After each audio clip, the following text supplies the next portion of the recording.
With the crimson rage boiling through my blood, I invoke the strongest magic known to man. And explode! You get the point.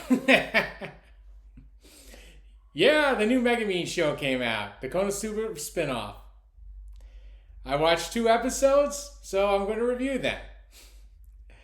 Okay, first things I really found really interesting was the fact that the sorceress was kind of surprised when she found out that Megumin's name is, well, Megumin.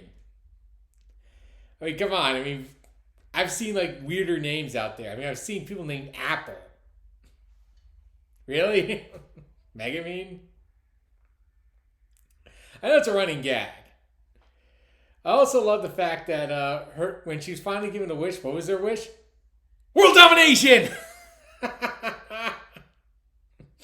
She barely even flinched at it. I guess I gotta bring it up here. I really wish from Monica Magica, Cube was the first giving the wish. Or at least listening to Megumin. It's hilarious. Oh, what was your second wish? Because she, they obviously the sorceress obviously thought it was kind of over the top. Yeah, I'd like to improve my chest area.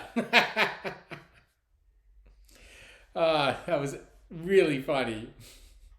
Of course, after that, she started giving like menial tasks before she finally asked for the secret for explosion magic. And then, of course, more abuse for Union. Poor girl, the only thing she does wrong is that she acts more normal.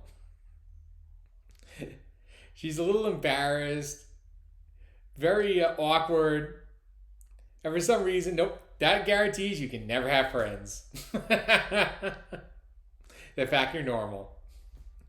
Let's look. We finally got to see more of Dodonko, Furry Ferne, and I think her name is Abreu or something like that. The really over-the-top one with the eye patch. And I really thought it was funny when they finally did the PE section of their lesson. I call it the PE section. I mean, yeah, there's very little physical education involved. And it goes to my next one. It's like, think about the importance of battle. Union obviously said, well, maybe you should scout out your opponent. Wrong.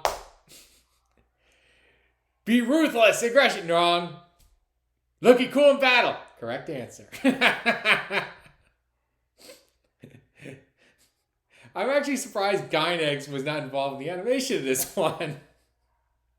Because after all, what's more important than designing an awesome battle sequence? Making sure your characters look awesome.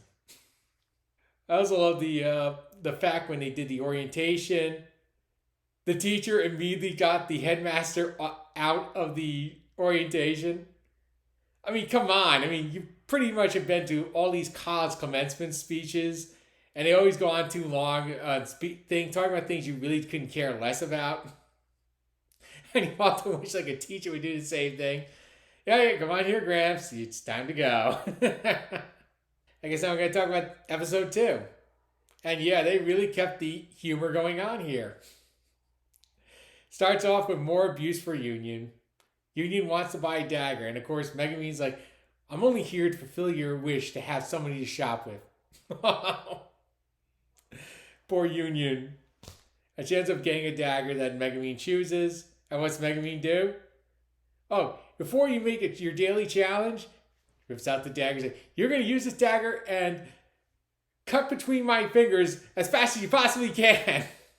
And of course, she ends up winning Union's lamb sandwiches, which she brings home, only to find out that after beating up the mailman, Kameko, Megumin's sister, has actually found Chomusuke, the cat, her Megumin's cat, and her main plan was to eat it. Poor Chomusuke, just all you're there is just simply to be a pawn in life's grand scheme of a joke.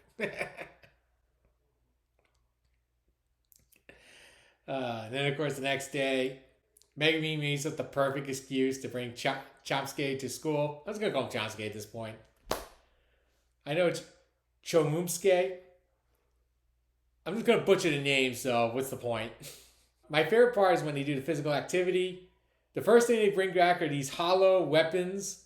My favorite part is that the professor and everybody else were trying to make it look really heavy. Ah!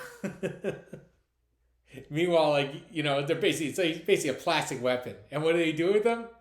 Well, they capture small animals and try beating them to death with the plastic weapons. Oh, and I gotta talk about this one. Yeah, I think you're probably gonna know what I'm talking about. The rabbit with the horn. I'm sure the moment you saw that, you were thinking back to ReZero, watching Subaru's fingers fly right to the sky. The great rabbit. Only making a cameo here.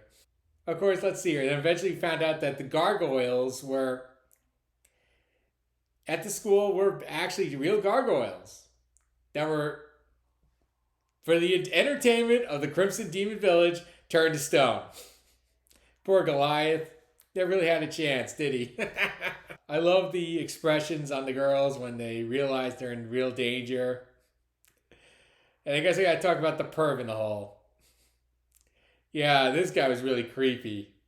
I mean, yeah, he was in a hole. They jumped over the hole, and one of the gargoyles got fried.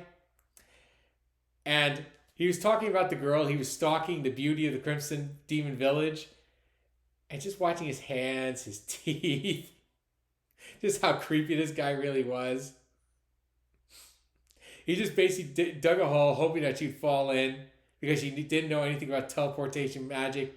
Only to find out it backfired and he fell in the hole. He has no idea how to do teleportation magic. And I think Zabrea actually said to him, like, look, you got to restart life in the fetal stage. And then, of course, they look out in their village and the gargoyles are attacking. So what do? The headmaster and the teacher comes out and they brought out some other people from town, like the chef. And they immediately go out and start zapping these guys with whatever magic they have. But my favorite part about it was the fact that all they're really doing is trying to look really cool in front of their students. Like constantly looking back as they were doing cool poses to expel their magic. Eventually they got carried away and destroyed the village. They did worse damage than whatever the gargoyles could ever muster up. Blamed it on some random god. For their own sins. I mean, let's face it, these first two episodes were a really good start to the series. And I actually say this.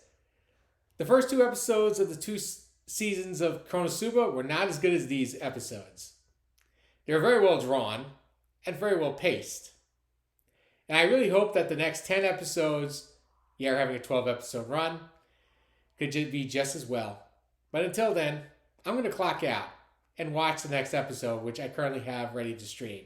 So, bye!